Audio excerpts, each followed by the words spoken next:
नमस्कार मित्रों, स्वागत है आप सभी का हमारे YouTube चैनल संस्कृत लोक में। मित्रों, आज हम आपके सामने उपस्थित हैं किरातार्जुनीयम महाकाव्य को लेकर के।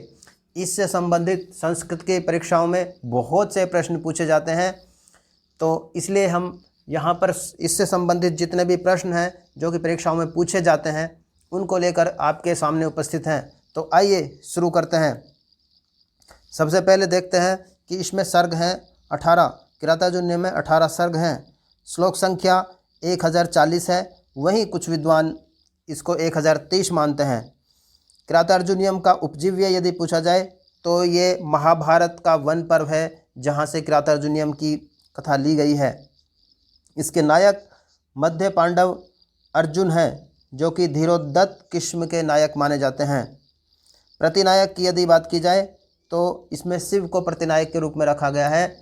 वही किरात का वेश रख कर आते हैं और उनको ही यहाँ पे प्रतिनायक के रूप में प्रस्तुत किया गया है। नायक की प्रकृति कैसी है, ऊपर हम देख चुके हैं कि नायक की प्रकृति है धीरोदात, अर्थात अर्जुन इसमें धीरोदात किस्म के नायक हैं। नायिका इसमें द्रौपदी है मित्रों। और इसके यदि अंगी रस की बात की जाए या प्रधान रस की बात की जाए तो वो वीर रस है, क्योंकि वीर रस में ही इसमें सारे संवाद किए गए हैं। इसके अलावा अगर गौण रस अर्थात वीर रस के अलावा दूसरा कौन सा रस इसमें पूछा गया है तो वो श्रृंगार रस है। श्रृंगार आदि और भी रस हैं, लेकिन प्रमुख रस इसमें वीर रस ही है मित्रों। रीति और गुण क्या है तो इसमें पांचाली रीति और ओज गुण की प्रधानता है। किरातार्जुनीयम के प्रथम सर्ग में वैदर्भी रीति है और बाकी सभी में पांचाली रीति है। अलंकार इसमें कितने प्रयोग किए गए हैं तो इसमें 3 शब्द अलंकार, 60 अर्थालंकार और 7 चित्रालंकार भी प्रयोग किए गए हैं। भारवी की शैली को पांडित्य प्रधान अलंकार शैली माना जाता है, क्योंकि उन्होंने अलंकारों का बहुत ज़्यादा प्रयोग किया है। किरातार्जुनीयम का प्रारंभ श्री शब्द से तथा प्रत्येक सर्ग के अंतिम श्लोक में लक्ष्मी पद का प्रयोग किया गया है। भारवी के काव्य को इसीलिए लक्ष्मी पदांक काव्य भी कहा जाता है, क्योंकि इसमें लक्ष्मी पद प्रत्येक सर्ग के अंत में इसमें लक्ष्मी पद का प्रयोग किया गया है। किरातार्जुनीयम के प्रथम सर्ग में कितने श्लोक हैं ये कभी पूछा जाए तो आप वहाँ पर बता सकते हैं कि 46 इसमें प्रथम सर्ग में 46 श्लोक हैं। किरातार्जुनीयम के प्रथम सर्ग में कौन से छंद हैं तो प्रथम सर्ग में मुख्यतः यहाँ पर वंशस्थ छंद दिया गया है। ये प्रथम जो सर्ग है उसमें शुरू के 44 में 1 से लेकर 44 तक वहाँ पर वंशस्थ छंद है, लेकिन 45वें श्लोक में पुष्पिताग्रा और 46वें श्लोक में मालिनी छंद है। इसके अलावा एक प्रश्न जो बहुत बार पूछा जाता है वो ये है कि अर्थ गौरव के लिए कौन प्रसिद्ध है, तो उसके लिए एक बहुत ही महत्वपूर्ण उक्ति, बहुत ही प्रसिद्ध उक्ति आती है, भारवेर अर्थ गौरवम, अर्थात भारवी ही अर्थ गौरव के लिए प्रसिद्ध हैं। नायक अर्जुन और प्रतिनायक किरात यानी कि शिव के नाम पर इस महाकाव्य का नाम किरातार्जुनीयम पड़ा है, क्योंकि किरात अर्थात शिव जो वेश धारण करके आए थे और अर्जुन, इन दोनों की यहाँ पर कथा है, इसीलिए इस ग्रंथ का नाम किरातार्जुनीयम है। श्री कृष्णमाचार्य ने किरातार्जुनीयम की कितनी टीकाओं का उल्लेख किया है तो उन्होंने 34 टीकाओं का वहाँ पर उल्लेख किया है। किरातार्जुनीयम की सर्वाधिक प्रसिद्ध, प्रामाणिक और सारवती टीका का नाम घंटापथ है, जो कि मल्लिनाथ जी ने लिखी है। और घंटापथ का शाब्दिक अर्थ होता है राजमार्ग। किरात की अन्य टीकाओं में सर्वाधिक लोकप्रिय टीका है शब्दार्थ दीपिका, जो कि श्री चित्रभानु ने लिखी है, और यह केवल पहले 3 सर्गों पर ही प्राप्त होती है, जिन्हें कि पाषाण त्रय भी कहा जाता है। किरातार्जुनीयम के प्रथम 3 सर्गों को क्या कहा जाता है, इनको पाषाण त्रय कहा जाता है, क्योंकि इसमें बहुत ही क्लिष्ट भाषा का प्रयोग किया गया है। ये पाषाण की तरह लगता है, इसलिए इसको पाषाण त्रय कहा जाता है। भारवी के आश्रयदाता दुर्विनीत ने भी संस्कृत पर टीका लिखी थी, किरातार्जुनीयम पर संस्कृत में टीका लिखी थी, और यह उन्होंने केवल 15वें सर्ग पर ही लिखी थी। पूरे किरात पर उन्होंने टीका नहीं लिखी है, उन्होंने केवल 15वें सर्ग पर टीका लिखी है। ये वही दुर्विनीत है जिनके राज्य में, जिनकी सभा में भारवी जी रहते थे। शब्दावतार नाम से बृहत कथा का संस्कृत रूपांतरण भी दुर्विनीत ने ही किया है। किरातार्जुनीयम का 15वां सर्ग किस लिए प्रसिद्ध है? तो किरातार्जुनीयम का 15वां सर्ग चित्र काव्य के लिए प्रसिद्ध है। भारवी का एकाक्षर श्लोक जिसके विषय में अभी यहाँ पर चर्चा हो रही थी, वो जिसके लिए 15वां सर्ग है, वो श्लोक यह है, न नोन नुन्नो नुन्नो नो नाना नाना नना ननु नुन्नो नुन्नो ननु नेनो नेना नुन्नु नुन्न नुत। यह है वो प्रसिद्ध श्लोक है जिसके लिए किरातार्जुनीयम का 15वां सर्ग प्रसिद्ध है। अर्थ गौरव का क्या अर्थ है? अर्थ गौरव का अर्थ है अल्प शब्दों में प्रभूत अर्थ का सन्निवेश, अर्थात गागर में सागर भरना।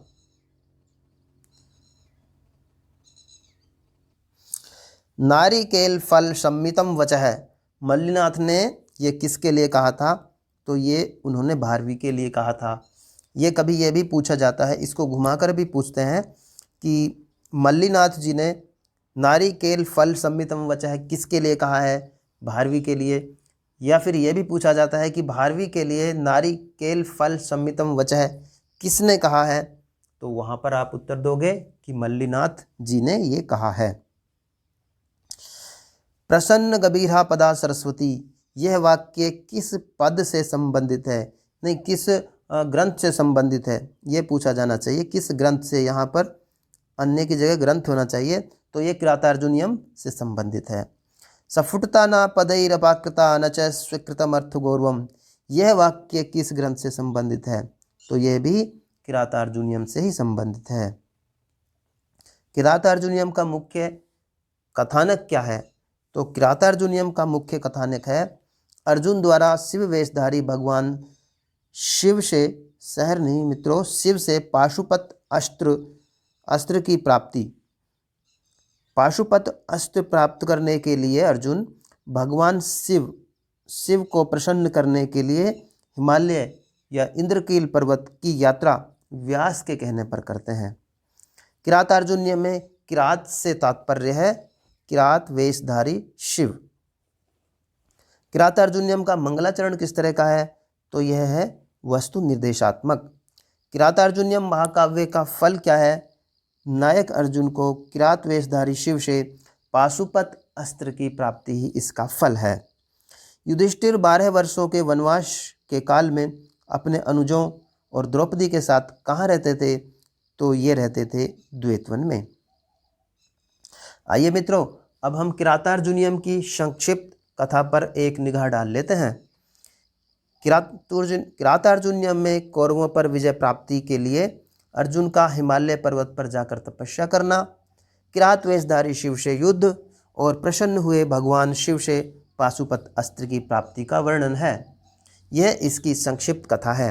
अब हम प्रत्येक सर्ग को देख करके उस सर्ग में क्या कथा वर्णित है इस पर विचार करेंगे।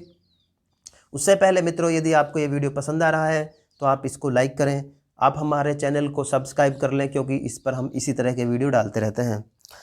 तो प्रथम सर्ग में हस्तिनापुर भेजे गए वनेचर का द्वैतवन में आकर युधिष्ठिर से मिलना, दुर्योधन के शासन प्रबंध का वर्णन तथा युधिष्ठिर के लिए द्रौपदी का उत्तेजनापूर्ण कथन, यह प्रथम सर्ग की कथा थी। द्वितीय सर्ग में युधिष्ठिर और भीम का संवाद और व्यास का आगमन।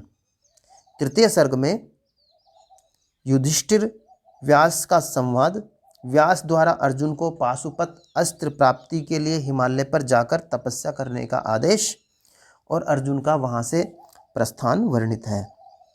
चतुर्थ सर्ग में शरद ऋतु का वर्णन, पांचवें सर्ग में हिमालय का वर्णन, छठे सर्ग में हिमालय पर अर्जुन की तपस्या, तपोविघ्न के लिए इंद्र द्वारा अप्सराओं को भेजना तथा सातवें सर्ग में इंद्र द्वारा प्रेषित गंधर्वों और अप्सराओं के आने और उनके विलासों का वर्णन है। वहीं आठवें सर्ग में गंधर्वों और अप्सराओं का उद्यान विहार और जल क्रीड़ा का वर्णन किया गया है। 9वें सर्ग में सायंकाल और चंद्रोदय का वर्णन, सूरत वर्णन तथा प्रभात वर्णन है। वहीं 10वें सर्ग में वर्षा आदि का वर्णन, अप्सराओं का चेष्टा वर्णन तथा उनका प्रयत्न वैफल्य वर्णित किया गया है। 11वें सर्ग में मुनि रूप में इंद्र का आगमन, इंद्र और अर्जुन का संवाद, इंद्र का पाशुपत अस्त्र प्राप्ति के लिए अर्जुन को शिवाराधना करने का उपदेश वर्णित किया गया है। वहीं 12वें सर्ग में अर्जुन की तपस्या, सूकर के रूप में मूक नामक दानव का अर्जुन वध के लिए आगमन तथा किरात वेशधारी शिव का आगमन भी वर्णित किया गया है। 13वें सर्ग में सूकर रूपधारी मूक दानव, क्षम्यता मित्रों,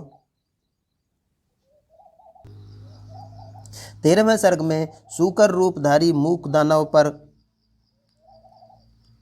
पर शिव और अर्जुन के बाणों का प्रहार, उस वराह की मृत्यु, बाण के विषय में शिव के अनुचर और अर्जुन का विवाद वर्णित किया गया है।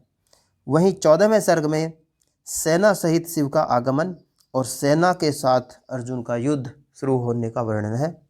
15वें सर्ग में चित्र युद्ध का वर्णन है और उसमें चित्र काव्य भी दिया हुआ है। अभी हम जो एकाक्षर श्लोक पढ़ रहे थे वो श्लोक भी 15वें सर्ग में ही वर्णित किया गया है। 16वें सर्ग में जब हम आते हैं तो शिव और अर्जुन का अस्त्र युद्ध शुरू हो जाता है। 17वें सर्ग में शिव की सेना के साथ अर्जुन का युद्ध, शिव और अर्जुन का युद्ध भी शुरू हो जाता है। और 18वें सर्ग में शिव और अर्जुन का बाहु युद्ध, शिव का वास्तविक रूप में प्रकट होना, इंद्र आदि का आगमन, अर्जुन को पाशुपत अस्त्र की प्राप्ति, इंद्र आदि का अर्जुन को विविध अस्त्र देना, सफल मनोरथ, अर्जुन का युधिष्ठिर के समीप पहुंचना वर्णित किया गया है।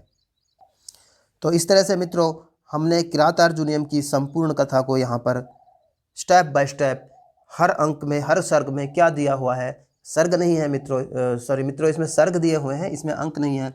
तो हर सर्ग की क्या कथा है उसको हमने देखा और उससे पहले हमने सारी किरातार्जुनीयम के विषय में संक्षिप्त में कथा भी पढ़ी थी। तो मित्रों ये आज के लिए हम आपके लिए लेकर आए थे किरातार्जुनीयम की कथा और उसके विषय में वर्णन। तो मित्रों यदि आपको हमारा ये वीडियो पसंद आ रहा है तो आप हमारे इस वीडियो को लाइक करें, आप हमारे चैनल को सब्सक्राइब कर लें क्योंकि हम इसी तरह की वीडियो यहाँ पर लेकर आते रहते हैं। धन्यवाद मित्रों, जल्द ही मिलेंगे आपसे किसी दूसरे वीडियो के साथ।